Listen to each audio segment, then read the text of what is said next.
Hey folks, welcome back to Inside the Songs. Today I am seriously excited to be joined by Marc Urselli, who is a 7-time Grammy nominated, 3-time Grammy winning music producer, audio engineer, mixer, sound designer, front of house engineer, anything that is in the production side of music.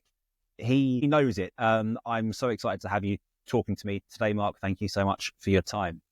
Happy to be here. If you don't know who Marc is, you should do. His credits include everybody from U2 to the Foo Fighters, Sting, Elton John, Luther Vandross, Frank Sinatra, Joss Stone.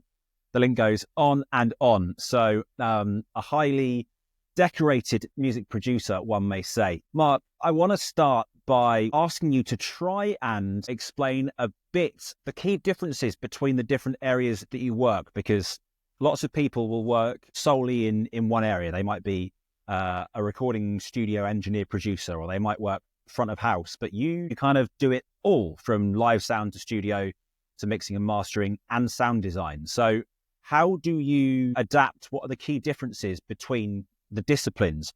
Maybe we start in the obvious place. What are the key differences between studio work versus live work? Well, there's a lot of differences and different tools, but it's also the same in the sense that the end result is you need to make it sound better and you need to hear everything. And so that's the philosophy that I use when doing work either on this, in the studio or live. To me, it's all about mixing it as if it were a record. And so even if I'm mixing on a live console, mixing a concert, I approach it that way. I think of it as, the arc, the dynamics, the movement, and I just apply the tools that are used in one or the other environment. Obviously, in the studio, you have more control, you have more time, you can redo something, you can overdub something, and live you can't. And I also like that about the live aspect. I like the immediacy. I like the fact that you're getting instant feedback from the crowd. I like the fact that there's commitment on the part of the artist, something that sadly is lacking in the studio these days. But, it's just different tools to do the same job. A lot of digital consoles live, a lot of analog consoles in the studio, but in the end, it's sort of like similar. Yeah. And are you tangent with that? Are you finding more and more stuff for live is on tape, is on track? Or I know that was really prevalent for a while, but obviously people got very sus of it. And I feel like artists are now coming back more to performing more live. I live and work here in Spain, and everything on TV is mimed, and it's disgusting. But you were mixing obviously at the Grammys just the other week, and I presume at least all of the vocals were live. Everything was live at the Grammy premiere ceremony, which I mix. It's, honestly, don't do anything that's not live.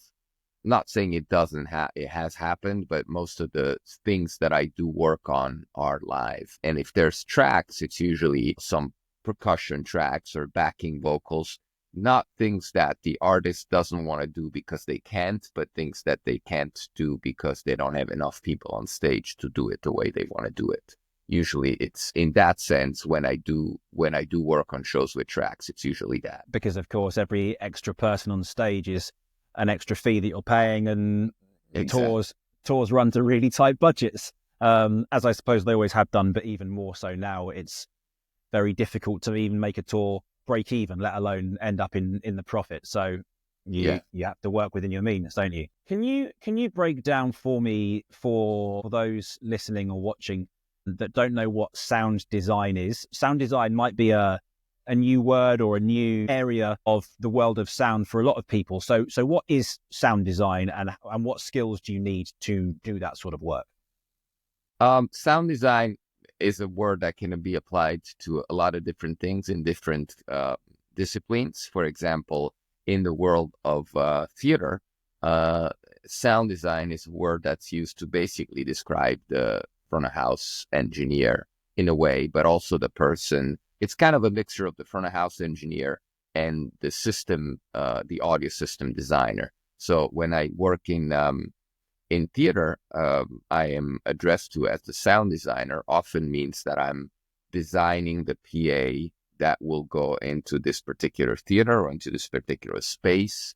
For example, when I worked with Peter Sellers at the Armory in New York, the Armory is a huge, gigantic, empty space, and so you have to sound design it, meaning you have to decide what you're going to install, how you're going to install it for that particular stage configuration. In that case, monochromatic light is something I did with Tyshawn Soaring. Peter Sellers was a round stage with audience all around it, and then another platform for dancers. So we had to design, or I had to design a system that basically works for everyone in the space. Sometimes, like another production I did with Peter Sellers and Tyshawn Soaring at the Dutch National Opera was called Pearl Noir in Amsterdam.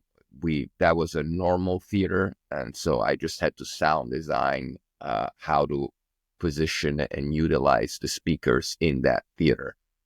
So in the world of theater, it basically means system designer and audio engineer, mixing engineer. But in the world of TVs, the sound designer is the person that designs the sound in the background. Everything that's not dialogue and music is basically sound design. So sometimes it's Foley, sometimes it's special effects, etc. So, it's a word that can be used interchangeably in different situations. Sure. And you even have people talking about sound design in terms of modern records now, talking about additional rises and impacts and all sorts of things to enhance transitions in songs and make stuff more dramatic. So it's even present in the world of straight music records these days. Yeah, I mean, I haven't seen it as a credit on a record, but clearly you have. To me, that's part of producing the record. But I'd be surprised if somebody has a sound designer do those things additionally to an engineer and a producer. Yeah, I haven't seen it as its own credit, but certainly I do it on records as part of the production work that I do. It's kind of, I suppose, rolled in, whereas in those other disciplines in theatre and TV, it's always been known as an independent thing that isn't necessarily part of the music. Yeah. So tell me about something that you think is the most misunderstood aspect of audio engineering. Is there something that you wish people understood better about what you do? Well, I mean, if I can take this opportunity to talk about the way the word producer has been butchered in the last 15 years, I will, or more than 15 years.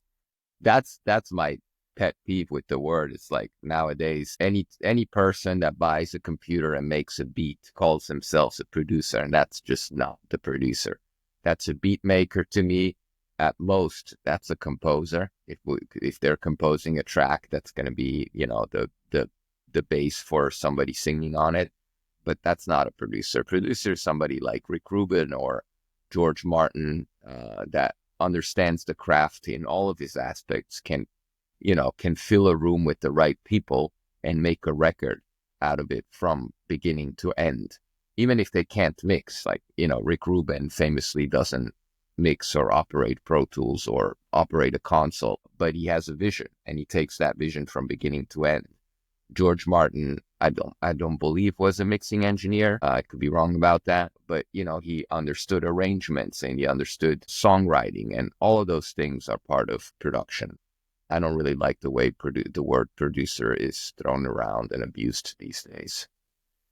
I entirely share that bugbear with you. And it's I suppose it's as a result of how accessible music tools are. As you say, being able to work from your laptop with just a digital USB interface and make beats, and people call themselves producers. So I feel your pain with that. And I suppose talking about people like Rick Rubin and George Martin, who are proper producers, they have that ability to be able to articulate what it is that they want to, for example, the mix engineer. So although it's not them on the SSL console tweaking the EQ or whatever, they can verbally explain what they want to be hearing or manipulating in such a way that the mix engineer knows exactly. They're like, oh yeah, I need to be doing that, because they have that level of understanding of the whole process and they can communicate those things so well. Exactly. Yeah. So let's talk about the balancing act between technicality and creativity in any workplace. In let's talk about the studio, for example, where we have hopefully plenty of time. We're not too pressured by budgetary restraints. How do you try and get the balance right between getting things right technically, however you measure that, versus being creative in such a way that the record is unique and not the same as something else? A lot comes down to preparation. If you know what's going to happen on the session and you can prepare for that, you can allow for more time to be creative. If you show up to an empty room and you have to set up everything from scratch, and you don't know what instruments they're bringing and you don't know how many songs you're recording, then chances are you're going to be scrambling for time by the end of the day. So I like to be prepared. I like to know what's coming. I like to, at least what's being planned, understanding that plans can change and that you might want to do more songs or less songs or whatever, or there might be more instruments that I was told. So, but I like to be prepared. So I have, I tell my assistants that I work with what I want set up for whatever. I talk to the artist or whoever is in charge of the session, find out what they're bringing, how many songs they want to do, so we can correctly assess how much time we need and what microphones need to be set up and how and where. And once you have that all sorted out, the artist can arrive and within an hour we can be making music. Which is also key from the artist's perspective as well. Artists, they want to turn up to the studio and start being productive. They don't want to turn up and then sit around for 2 to 3 hours whilst the producer is figuring out what's going on with the record, because that feels like a royal waste of time. So yeah, that homework that you do, that preparation, works out beneficial for everybody in the process, because everybody feels like they're, hitting the ground running and singing from the same song sheet, so to speak. Yeah, exactly. Do you go around the world and work in many different studios, and we'll talk about your new studio in just a moment. Do you find different studio environments end up guiding the way that you produce in one way or another, or do you feel that you're able to adapt the way that you work in order to do whatever it is that you want, regardless of the studio that you're working in? Again, it's a mixture of both. I do adapt to the studio I'm in and the tools that I had at disposal, but I also choose the studio in order to, based on the project I'm doing. If I'm, for example, last week when I was in LA for the Grammys, I also did a session a couple of days before the Grammys with an amazing artist called Rocco De Luca. And I discussed with Rocco ahead of time what we wanted to do. We decided we wanted to do something that was very live, everyone playing together at the same time, playing their instrument and singing at the same time. We had a drummer and 3 other musicians. And so based on that information, I've recommended a studio that I liked, which in that case was the Village in Los Angeles. And inside the Village, there's multiple studios that I've all worked at. And so Studio A at the Village has a drum booth and one little booth in which you can put a guitar amp, and then a live room in which you can put everyone else. And in that case, that worked perfectly for exactly what we had talked about. So we didn't have to be in, say, Studio D at the Village, which is much larger, has, 4 or 5 ISO booths that we wouldn't need because we had already decided that we're going to put everyone in the same room, except for the drums. So you see what you want to do and you decide what studio you want to work with. Again, Studio A also happens to have a beautiful Neve console that Rocco and I both love. And so in that case, the choice was perfect for the music. And if we try and shrink down that idea of choosing the studio that you want to work in to the person that is working from their laptop at home, you can apply that same creative kind of decision-making to the plugins that you choose. For example, if part of your decision-making process about wanting Studio A is because it's got the Neve console, well, you can be using Neve plugins, Neve emulations in your session if you want that kind of warm, luscious Neve sound, as opposed to using your API plugins, for example. So you can you can be doing those same sorts of large-scale decision-making processes that you do, even in a much smaller setting. Sure. Although my point of view on that is that you shouldn't let the tools dictate the job. The job should dictate the tools. We have a lot of tools at disposal in this day and age. So I just pick and choose what works for the particular project. And on some project, I might use this plugin, and another project, I might use another plugin. I'm not one of these people that uses the same thing all the time, regardless of the project. You have to adapt your workflow to the music. And you work, of course, across such a broad range of styles. I mean, you work in every style, basically, from jazz through metal, classical, and everything in between. So you know better than anybody, or as good as anybody, the need to adapt and to understand the needs of the music and the song. Yeah, absolutely. I'm very proud of the fact that I'm able to work across genres. It reflects my listening habits, which are completely across the board, pretty much. I don't really work in the fields of hip hop and R&B, but I do, as you mentioned, do a lot of jazz, a lot of rock, a lot of metal, and some classical music, and all things in between. Right now, I'm producing a Brazilian artist called Manu Lafere, doing his new album.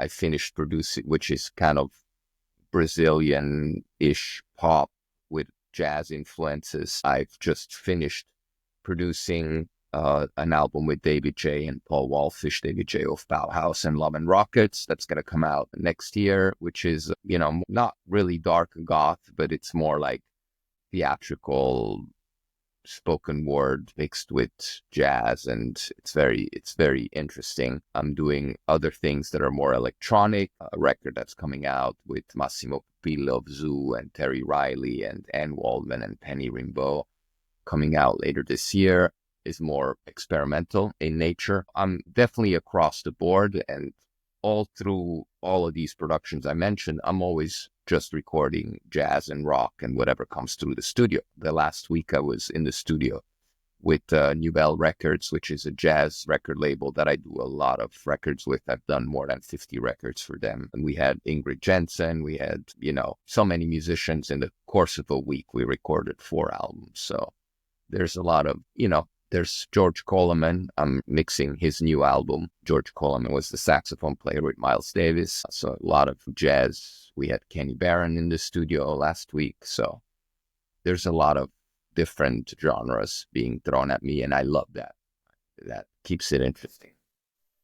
Likewise, I find that one of the most interesting parts of the job is trying to adapt and get inside each of the different jobs in order to come upon the best result for each artist, treating the artist as an individual, as opposed to trying to squeeze them into the way that you work, which is not really therefore being a music producer. That's just, doing the same stuff over and over again.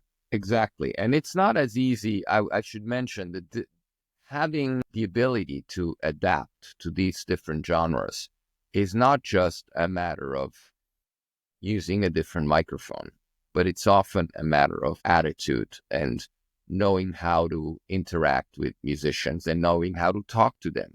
Jazz musicians will talk in, letters, rehearsal letters. Classical musicians will talk in bars. Rock musicians will talk in riffs, so you have to, if you have that understanding of their language, you can talk to them about what's happening and what needs to be done. But you have to have that. You can only acquire that understanding by being in the room with them and working with them. And so the more you do that, the more it's just second nature, Yeah, I couldn't agree more. So I want to ask you at this point about your new studio, because you're in the process of building a new place. Is that right? That's correct. Yes. I took the lease out for a place in Chelsea, Manhattan on 29th Street. It's going to be called Audio Confidential. It will open sometimes in April or May, depending on how slow my contractors are, which is always the thing when you're building in New York. It's not going to be a huge room, but it's going to be a room that allows me to do a lot of different things. There's a control room, which will house a Neve console. There's a live room, there's a drum booth, and there's a vocal booth. So it's easily something that can easily lend itself to doing a 4-piece band, a quartet, a quintet, or, so it's very versatile, and I can't wait to be done with it. So I'm going there later today. And that's your personal studio, but you'll still be working at Eastside as chief engineer, or is that your Correct, title there? yes. Yeah, I've been at Eastside for over 20 years as chief audio engineer, and I will continue holding that position. Eastside is a historical studio, and I have my heart in it because I've been there for so long. And it's a great studio. It has 6 ISO booths, and it has a piano, a beautiful piano. Those are all things I don't have at my new studio, which, like I mentioned, is only 2 ISO booths and currently no piano. We will have Rhodes and Wurlitzer and keys, but not a grand piano. So anytime I'm going to do something that needs more space, because there's more than, say, 4 or 5 people, or that will need a piano, or that will need more ISO booths, then I will do that at Eastside. And I'll have the option to choose a studio based on what needs to be recorded, because just like we mentioned earlier, you choose the studio based on the project, and you adapt to the needs of the project. Absolutely. Well, I'm excited for you in that process of opening your new place. I bought this property and built my studio in here in 22. I opened, so I started building at the beginning of 22.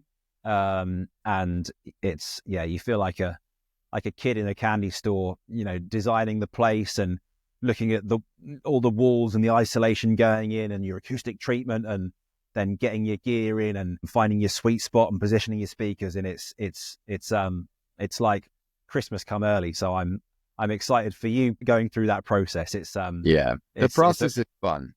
It is. The process is fun, but I'm also doing it because this studio will be cheaper than Eastside, and there's been times and times again where I wanted to work with an artist. I really wanted to work with an artist, but they couldn't afford Eastside, and so this will allow me to have a more affordable option for the artists that are struggling with the budgets, which a lot of them are, sadly, these days. And also, I'm doing more and more production work as opposed to just engineering work. So when I produce a record, I want to be able to not have to necessarily look at the time, at the clock all the time. And so having the freedom of a studio will allow me to do more of that producing work.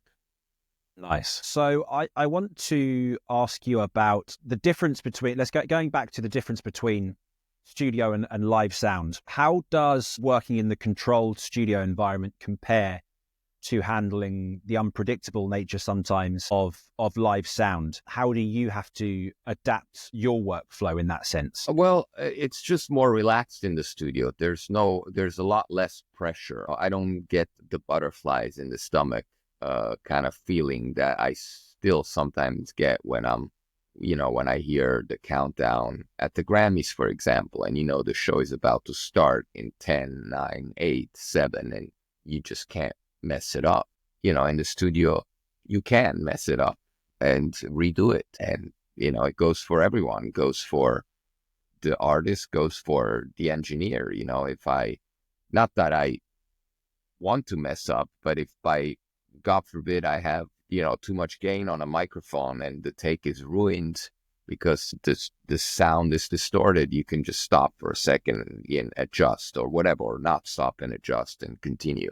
Those are all things you can't do live, so there's a lot more pressure in getting it right. For sure. Which is, I suppose, why you have your tech runs and your dress runs and all of your your technical riders and stuff that are sent in advance to give the live engineers maximum opportunity to be prepared and to know what's coming, and therefore to hopefully not cock it up, because as you say, when the light goes red live, it really does mean you're live, as opposed to the red light in the studio, which is much more forgiving in that sense. Yeah. Have you had any absolute nightmares, disasters in live sound where it's just gone completely tits up? Not disasters completely. I mean, there's certainly been technical problems, but not really disaster. Technical problems are unavoidable. They are going to happen when you have a concert, something can go wrong.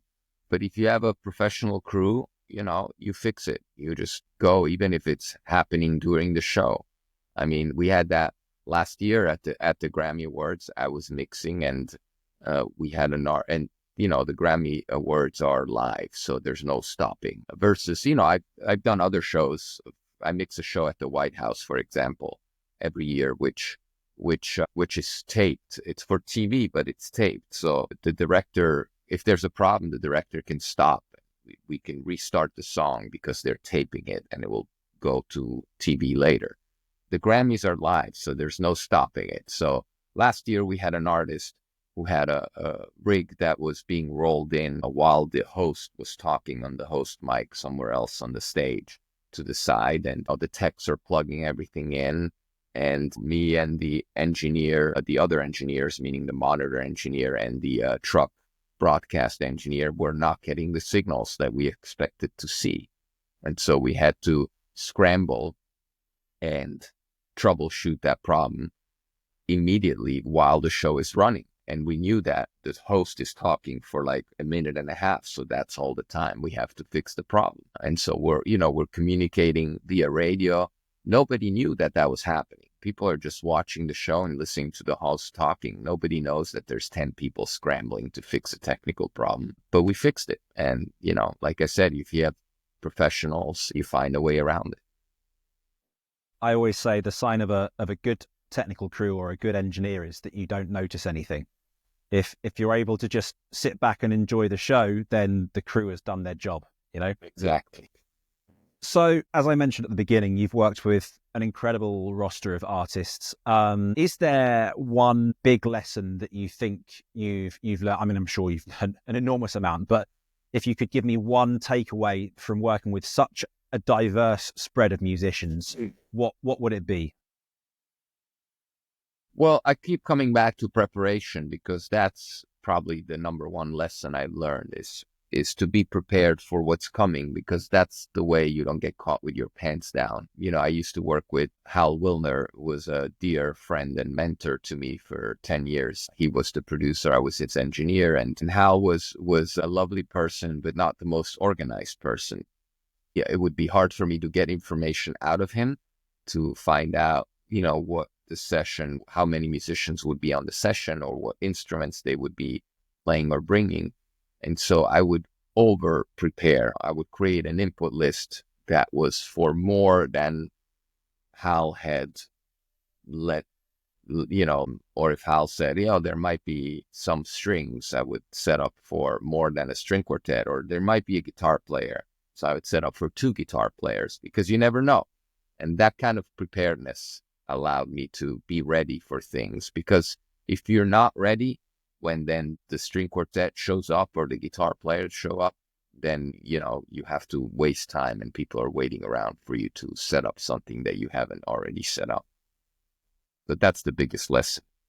Yeah. And it's a great one. And the same goes, from the artist's perspective as well. If you're the artist turning up to the studio and you're not super well prepared, maybe, the one that I see all the time, especially working with amateurs and hobbyists, is with backing vocals and harmonies. You'll have bands that come in, they know their lines, they know all their lead vocals, but when it comes to like BVs and harmonies, they'll sit in the back of the control room and be like, okay, what layers are we going to put down? It's like, that's what you do before you come in here, because you're now paying me to sit here and listen to you rehearsing. That's a complete waste. So being prepared, whatever your role is, always pays dividends for sure. Yeah, I totally agree. I mean, it's a conversation I often have with people coming to the studio when they ask me, how long do you think it's going to take? And I said, well, how much are you going to rehearse, first of all? Because if you're going to rehearse before you come to the studio, it's going to take a lot less time than if you don't have a rehearsal and you come into the studio. So I always advise people to do plenty of rehearsals before going into the studio to record. Absolutely. And studio sessions, generally, it depends on the session. Most of the time, you're probably not recording. You're working out your microphone placements, you're setting your gains, you're choosing your outboard, you're getting it all right. And then if the musicians know their stuff, you hit record you might do a couple of takes and that's it. And then, you're on to the next thing. It's a kind of a common misconception that a recording session is all about recording all the time, because it's not really that at all. That depends on the genre. Because, Sure. for example, in jazz, the recording session is about recording all the time. You get those levels right, and then the musicians just keep going. And some of them talk about everything and takes them forever. And some of them do less talking and more playing. And, I just did a record with Ilan Meller, who is the producer and founder of New Bell Records. And, he had like, I don't remember the number, but he had like 25 songs done in 2 days. And that's unusual, but it is because he just does take after take and hires amazing musicians. Matt Wilson on drum, Tony Scher on bass. And so, Lauren Stillman on sax, in this case of the record we just did. They're all fantastic musicians. They all listen to each other. They read the charts down. So, in the span of 30 minutes, you might have 3 or 4 takes done.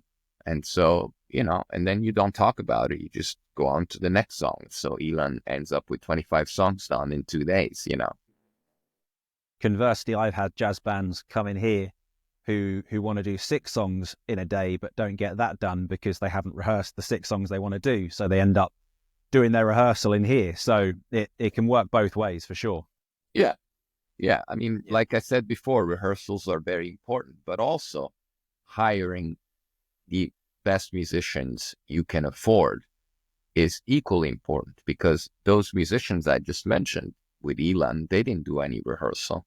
They're just seasoned professionals that know how to read a chart, know how to listen to each other. And so when you put them in the studio, they just play. And it works. And that comes with experience from them as well. Studio experience is different to being a good musician. You need to kind of figure out how to record in a studio as well. And you can only do that by doing it. It's not something you can learn from a book. Tell me about a session that you've worked on, could be studio, could be live, anything that you like, that you found super fulfilling from a creative perspective.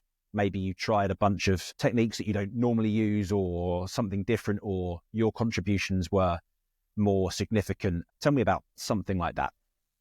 I mean, I'll mention something I've done recently rather than try to wreck my brain over, about all the sessions I've done in the last 30 years of my life. I prefer to be a producer rather than just an engineer, because it allows me to be creative. And I like being creative. Creativity is a part of me, and I have to suppress it in order to be just an engineer. Which I do, it's a job. I know how to do the job, and I've been an engineer for many years. But if I can let go of those boundaries and be also a producer on the session, I do prefer that. So the last time I've had the chance to do that with total freedom was on the David J record that I mentioned earlier. David J is the bass player of Bauhaus and of Love and Rockets, and he asked me to produce his new record with Paul Wallfish on piano. We had Phil Puleo of Swans on drums and Johnny Polonsky on guitar. So it was a quartet that we put together for this occasion. I chose the musicians together with Paul and with David. We went into East Side Sound and we recorded, I forget 8 or 9 songs in like 3 days. I was the producer on it, so I was given, I had the chance of being creative and of telling them, I think we should do this way and that way. I could record things the way I wanted to. I could add effects, or, it's in that particular record, there's a lot of reverbs and a lot of different delays, something I love to play with. The way I recorded the piano or the organ was different based on songs. So there's just a lot of things that were left up to me in order to sculpt the sound. And at the end of the record, Paul Wallfish, for example, told me it's the best sounding piano I've ever had on any record I've ever recorded on. But, we also did, I also came up with cool little ideas here and there that became things for the song, I mean, a stupid example, but one song we didn't know how to end. I just Paul was playing the organ, the B3. We got to the end, and I just went onto the talkback and I said, hold that chord. And then I ran into as I was recording, I ran into the control room, into the live room, and I turned the B3 off. And so if you do that, for those who don't have a B3 or access to a B3, if you're holding a chord and somebody turns off the machine, it literally goes, ooh, like if you're slowing down tape. So it's a very cool way to end the song, because we were looking for an ending to that song. So those are all things that if I were just the engineer, I would never say or dare to do. I would never tell the organ player how to play something, or, not the fact alone that there was this instrument versus another instrument was often something I suggested, because they might have come in with one idea, and I would say, why don't we try this? And then they would like that idea and we'd go with that. So I like that creativity. Likewise, I like to feel that I'm contributing to the bigger picture of a record. It's really fulfilling, I think. It is fulfilling, but you also have to know your place and the boundaries. And that's another lesson that was very important to learn. You have to know when you can be that person, when you have the right to be that person, and when you don't.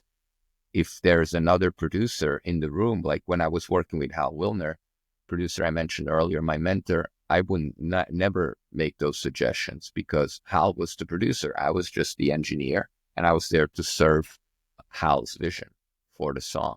So you have to know the boundaries and not speak out of place. And those boundaries will change even within the role as producer. They'll change from client to client. You'll be producing for one client, and they'll want more of your input than another client. Another client may be calling you producer, but not actually really welcome your opinions too much. So every relationship has its own unique dynamic. Very well said and very true.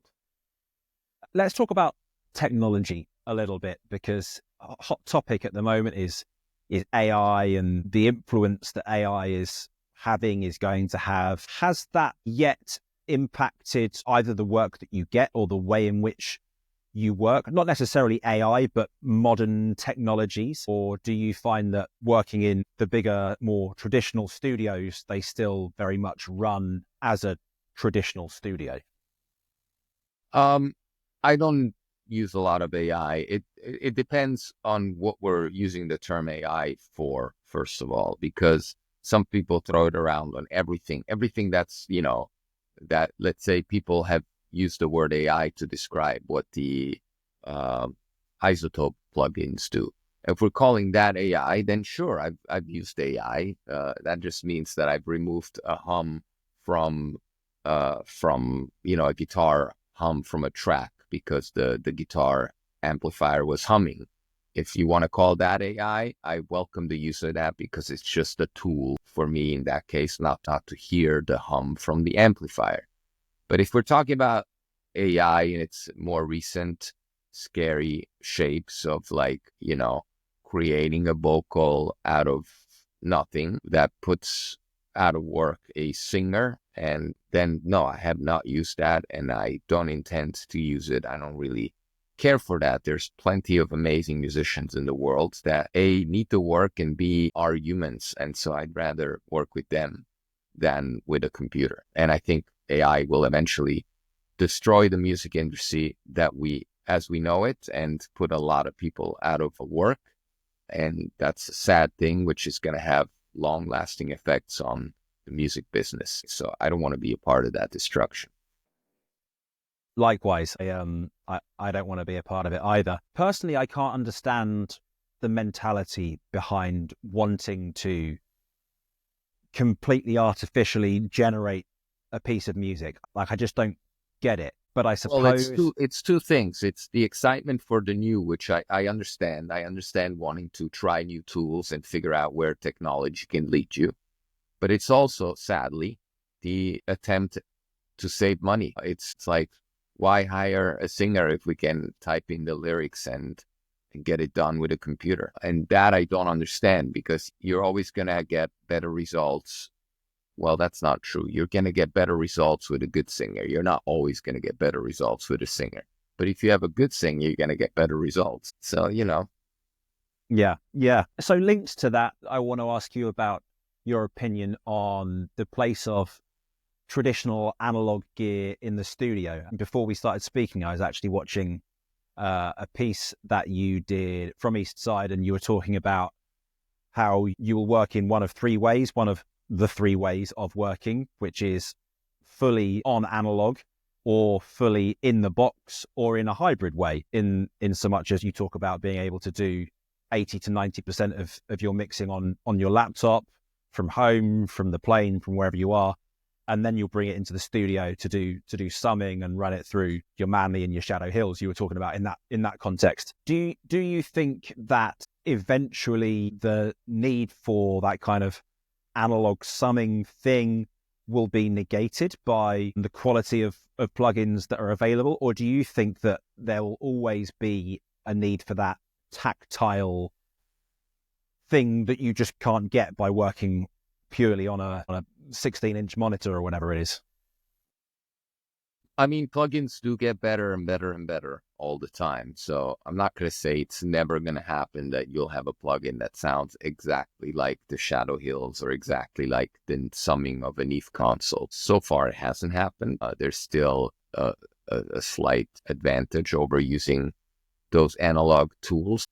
10 years from now, who knows? But whether the plugin sounds as good as the Shadow Hills or as good as a Neve summing amp, you will never be able to replace the tactile feeling that you get from turning a knob or moving a fader. Now, the plugin can sound as good, but if you need the physical interaction with the tool, the plugin can't give you that for obvious reasons.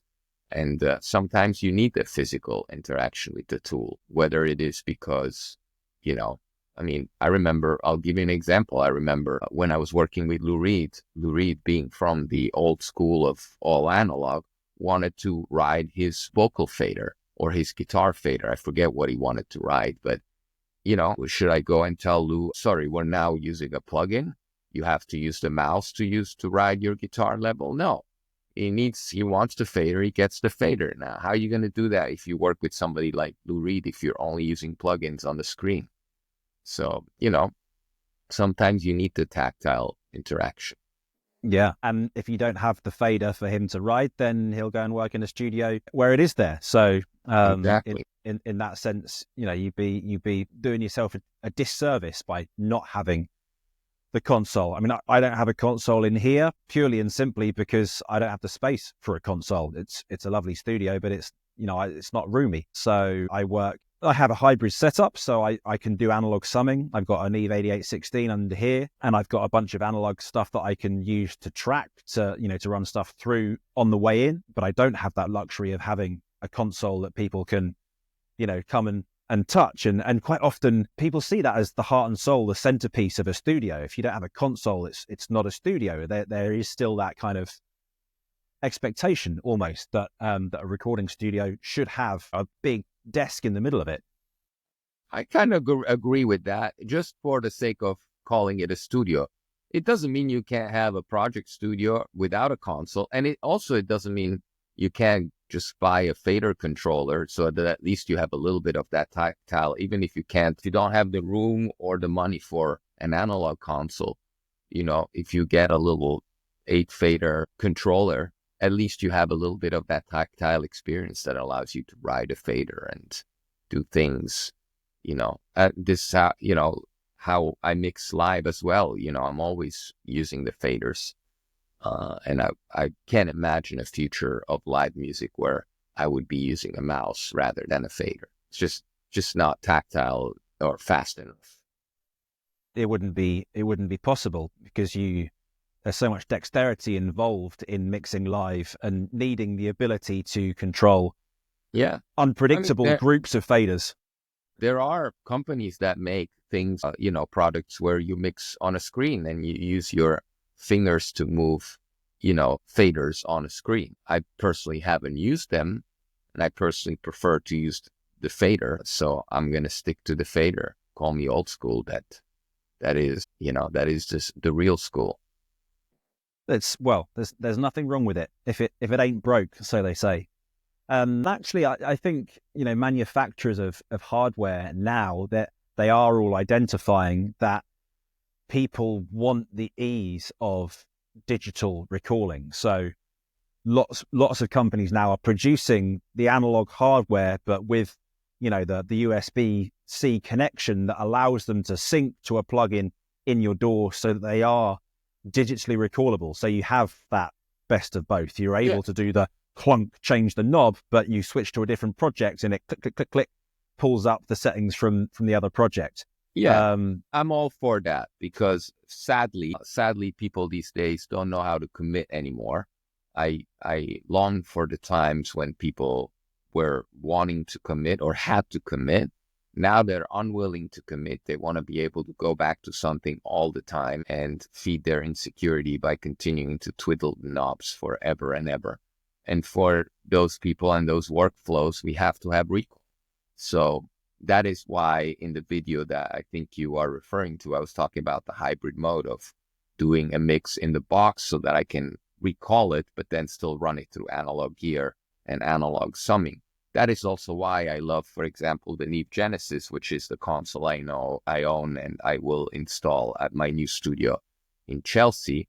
It's an analog console, but it does have a layer that allows me to ride faders in Pro Tools or vice versa.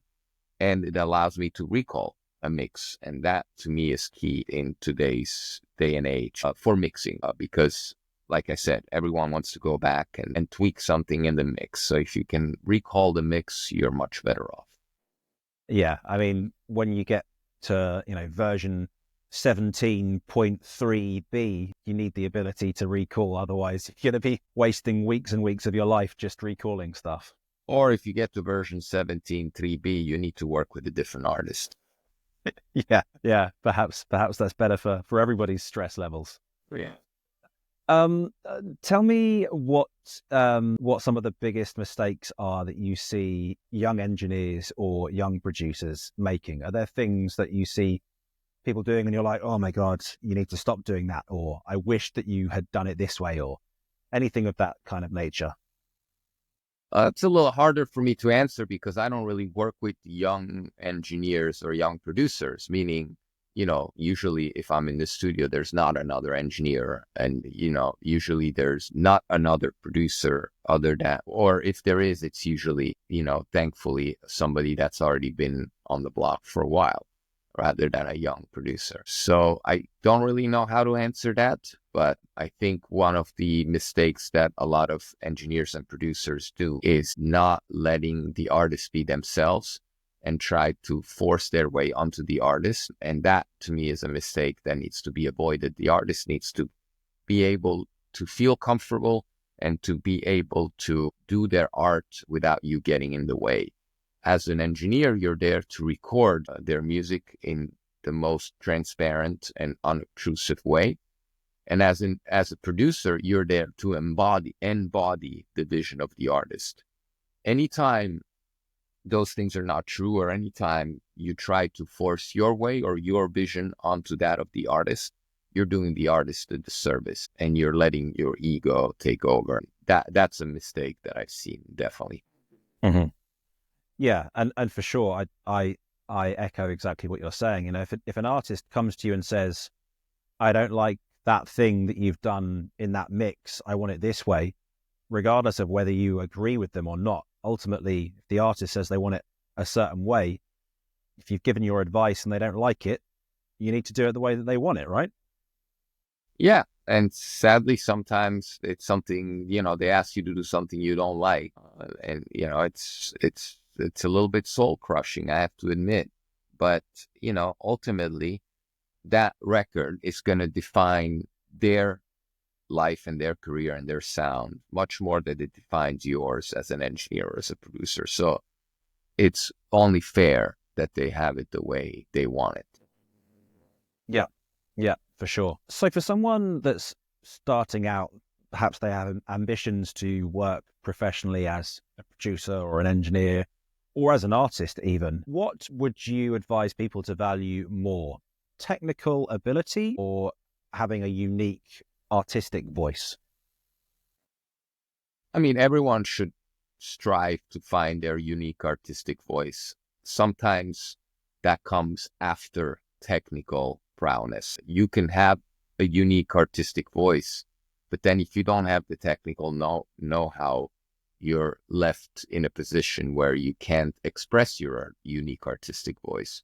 So I think it's important to know the basics in everything in life. Whatever career you are going in, you have to know the basics. And so, if you're gonna be making furniture, you have to know about wood before you make furniture. Even if you have this amazing instinct for creating the most, advanced futuristic furniture, if you don't know about wood, you're not going to know how to make it. So you got to know the basics. And so I think it's not a matter of which, but it's a matter of when. Yeah, and I have conversations of a similar nature frequently with students, particularly songwriters, they talk about only working in a certain way, or I can only work when I feel inspired, or whatever it might be. It's like, well, then you're not a songwriter. Then you're just waiting to get lucky. So if you're a songwriter, you have the tools in the toolbox to be able to sit down and write a song, regardless of how you feel. In the same way that if you're a mix engineer, you don't wait just for the mix that you fancy mixing to come in. The client gives you the mix and that's what you've got to work on. You don't go, oh, I don't fancy that one today. Whether you fancy it or not, that's what you've got. Music theory is the other big one. People are, oh, you don't need music theory. You can just feel it. Music's all about the feel. Yeah, you can feel it, like you can do it that way, but actually, if you understand the nuts and bolts of what's going on, you're able to get where you want to go much more quickly than if you just try and guess your way there. Like music theory is about tools in the toolbox, and you might not use all the tools very often, but there might be a specific moment where you need something quite obscure, and if it's not there in the kit bag, you don't know how to address a certain issue. Yeah, absolutely. I want to talk about measuring success. You've won 3 Grammys. People know you around the world in all your different facets of work. But beyond tangible accolades, how else do you measure your personal success?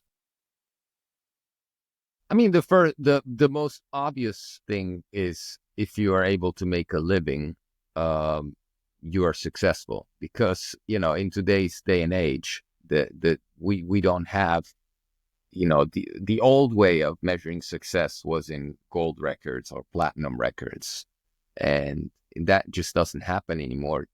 People just don't, the records just don't sell. So, but what is still a valuable currency is respect. And that to me is the most important thing. If people respect you for who you are and what you do and the work you do, that's when you are successful. And if on top of that you can make a living at it, then you've made it. Even if you don't have any gold records or platinum records. I don't have any gold or platinum records on my walls because I don't really work with the with the top 40 type of artists that do make those kind of numbers. I'm more interested in more quality music, dare I say, than the one that is in the top 40 charts. And so, but I make a living, I can pay my rent and I can go on vacation every once in a while, and people respect me for what I do. And so that's how I measure success. And continuing from that, is there like a dream project or a dream collaboration that you haven't had the opportunity yet to do in your career that you would like to, or maybe a venue that you want to work in that you haven't yet, or something like that on the bucket list? There are so many.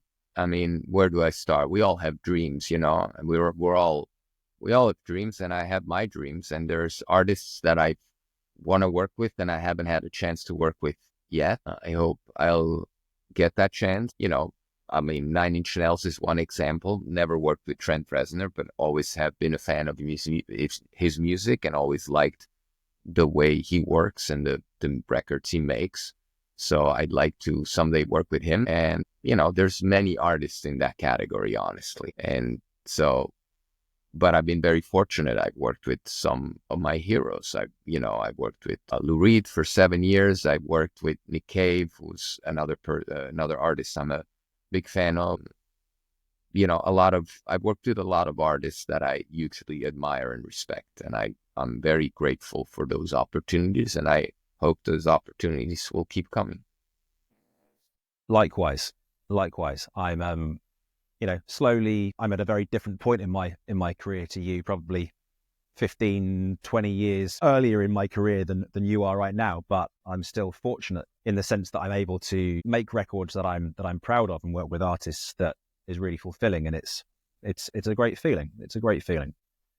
I want to quickly go down a different, very large rabbit hole. We're not going to have anything like enough time to do it thoroughly, but I want to talk to you about immersive formats, Dolby Atmos, spatial audio, all that kind of stuff, and how you see the future of mixing and production evolving. Do you work in immersive audio? I don't. I have made some 5.1 mixes for film scores and sound design for film in 5.1.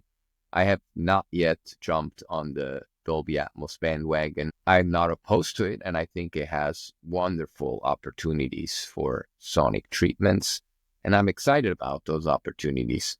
But I've just, I'm honest, for a financial reason, I haven't done it yet, because it's you need to buy those 11 speakers or however many you choose to install. But more importantly than the investment in the speakers, which I'd be happy to make if they were the work, I don't see a lot of work. There was an uptick of that for a while, but the calls in the last 5 years, I've only received like 2 or 3 maybe requests for Dolby Atmos mixes. And so to me, that doesn't justify the investment. And I understand, of course, that once you do make the investment and people know you do Atmos, you'll get other calls that you weren't getting before.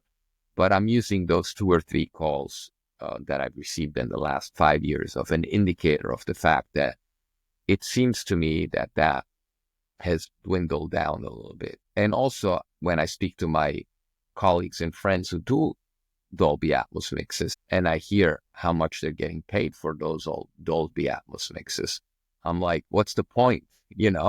I mean, you're mixing a bunch of, stereo stems and spreading them out over, speakers just to give a little bit more roominess. Or when you can get creative and and place things in, place the objects in the different points in space. It's exciting, but it's much more exciting to create that mix from scratch, create that stereo mix from scratch. What I'd really like to do is mix in Atmos from the get-go. That's something, if I go into Atmos, that's something I will explore, is actually do the mix from the get-go in Atmos, not do the stereo mix and then spread out the stems. But what I really don't like about Atmos is how different the results are across different, devices, players, etc., etc.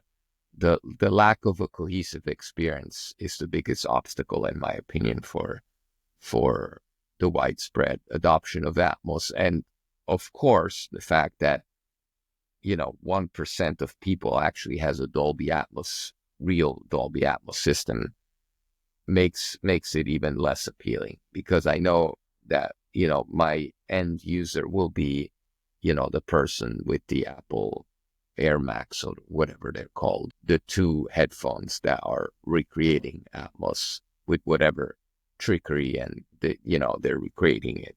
So to me, until there's a more cohesive experience, it's less appealing. Sure. But I'm not excluding it from the future. I think something that you said, which I think is the most important factor in the wider adoption of it, is the fact that at the moment you have to make 2 mixes of anything. For all the DSPs, you have to have a stereo version of your mix, the normal version, and an Atmos version. And that is, at least for you, and I'm sure for other mix engineers, not a very exciting prospect, because you're doing two versions of the same work. You're not getting paid twice the fee. You're getting paid your mix fee and then a top up for the Atmos fee on top. And it's not being respected as the kind of the new way of doing things, when actually in reality, one of the most beautiful things about Atmos is its ability to adapt what is being presented to the listener according to whatever configuration they're listening to. So if they're listening on a full 916 system, then you get the full 916 experience. But if they're listening on a pair of headphones, then you get the binaural mix. And to me, if Atmos has the ability to adapt the Atmos mix to any listening device, why aren't we able to just do an Atmos mix and give that to the DSPs, and then that adapt?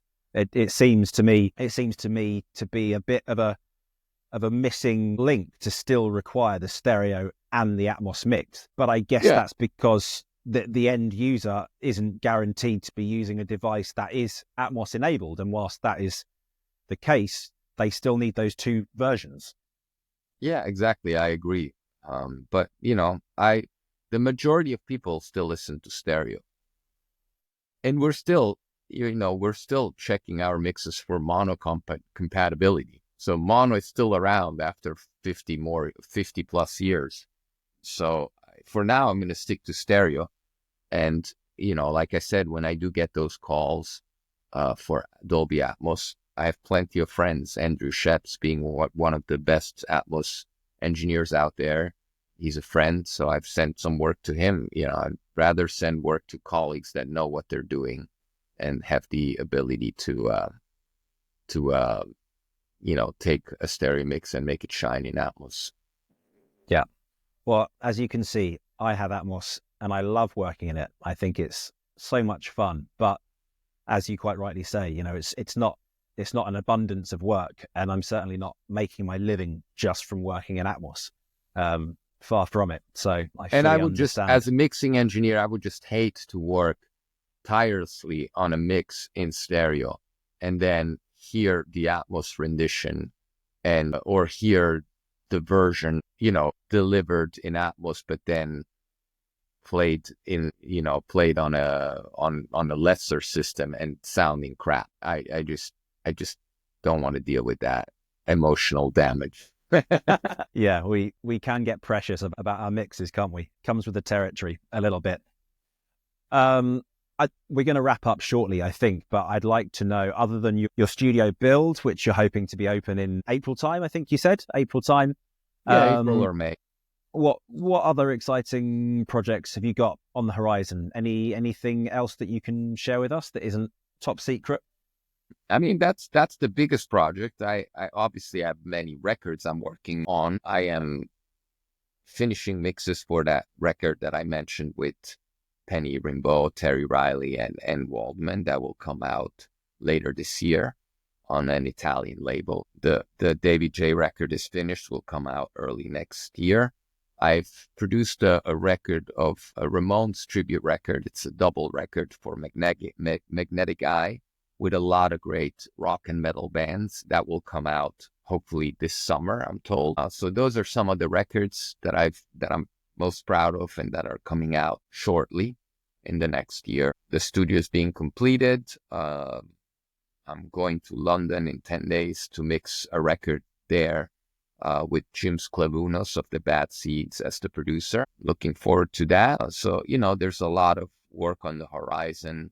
There's a lot of interesting projects always. I'm very lucky and grateful to be working with some of the most interesting artists, especially in New York. New York has such an incredible scene of musicians that being here gives me the opportunity to work with top-notch musicians all the time, and being exposed to their incredible skills all the time is a gift, and I don't take it for granted, and I appreciate it, and I don't take anything for granted. I'm very appreciative of what I get to do every day. Well, talking of gifts and being appreciative, I'm grateful for the gift of your time. And thank you so much for finding this window to talk to me. It's been really insightful. So just thank you so much. You're most welcome. Thank you for having me.